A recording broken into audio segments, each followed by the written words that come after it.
ইতিহাসে কত আশ্চর্য ঘটনা ঘটে, কত আজব জায়গার সন্ধান পাওয়া যায়। যেমন সন্ধান মিলেছে চীনের বহু প্রাচীন একটি শহরে, তাও আবার যেমন তেমন জায়গায় নয়, প্রায় ২৬ থেকে ৪০ মিটার পানির গভীরে।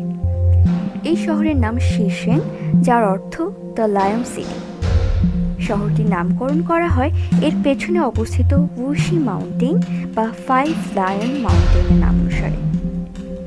চীনের এই অতি পুরনো শহরটি এখন তলিয়ে আছে ঝেজিয়াং প্রদেশের কিয়ানডাও লেকের গভীরে। কিয়ানডাও লেকের আরেক নাম থাউজেন্ড আইল্যান্ডস লেক, কারণ এখানে প্রায় ১০৭৮টি ছোট বড় দ্বীপ আছে। এই কিয়ানডাও লেক আসলে মানুষের তৈরি। সরকারি নির্দেশে ১৯৫৯ সালে বুশি পর্বতের পাদদেশের উপত্যকা পানিতে ভাসিয়ে দেওয়া হয়। উদ্দেশ্য ছিল জিনানজিয়াং রিজার্ভয়ার এবং জিনান নদীর হাইড্রো ইলেকট্রিক স্টেশন তৈরি করা। এত বড় একটি সরকারি প্রজেক্ট বাস্তবায়ন করতে প্রায় ২৯ লাখ মানুষকে তাদের ঘরবাড়ি এবং পৈতৃক ভিটা ছেড়ে অন্যত্র যেতে হয়েছিল। প্রায় ১৩০০রও বেশি গ্রাম এবং ১০,০০০ একরের মতো কৃষি জমিতে বন্যা সৃষ্টি করা হয়েছিল।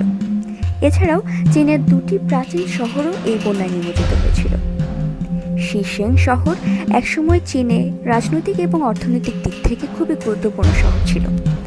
এটা বিশ্বাস করা হয় যে শিশেং শহরটি নির্মাণ করা হয়েছিল হান ডাইনাস্টি বা হান সাম্রাজ্যের সময়, অর্থাৎ ২৫ থেকে ২০০ খ্রিস্টাব্দে। এটি প্রায় ১৮০০ বছরের পুরনো শহর। আঞ্চলিক ইতিহাস অনুযায়ী ধারণা করা হয় এই শহরটি বেশ বড়, প্রায় ৬২টি ফুটবল মাঠের সমান। শিশেং শহর আরেকটি দিক থেকে আনইউজুয়াল, কারণ এই শহরে ৫টি প্রবেশদ্বার রয়েছে, কিন্তু ওই অঞ্চলের রীতি অনুযায়ী শহরে ৪টি গেট থাকার কথা। হারিয়ে যাওয়ার প্রায় ৪০ বছর পর ২০০১ সালে শহরটিকে ডুবুরিরা পুনঃআবিষ্কার করতে সক্ষম হয়। ডুবুরিরা দেখেছেন ওই শহরের অনেক স্থাপত্য, নিদর্শন, কাঠামো, তোরণ এবং গার্ডিয়ান লায়ন্স এখনও অক্ষত আছে। সরকারিভাবে ওই শহরের ম্যাপ তৈরি এবং সংরক্ষণের জন্য চেষ্টা চালানো হচ্ছে। ২০১১ সালের জানুয়ারি মাসে শহরটিকে ঝেজিয়াং প্রদেশের রক্ষণাবেক্ষণে ঐতিহাসিক পুরাকীর্তি হিসেবে ঘোষণা করা হয়। শহরটিতে রয়েছে পাথরের তৈরি সিংহ, ড্রাগন, ফনিক্স এবং বিভিন্ন ঐতিহাসিক নিদর্শন, যা ১৭৭৭ সালের দিকে তৈরি বলে ধারণা করা হয়। আর শহরের দেয়াল তৈরি হয় আনুমানিক ১৬ শতাব্দীতে।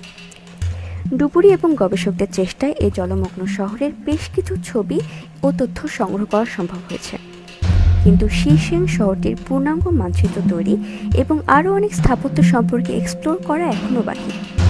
পরবর্তীতে হয়তো এই রহস্যময়ী শহরের আরও রূপ ও সৌন্দর্য আমরা দেখতে পাবো।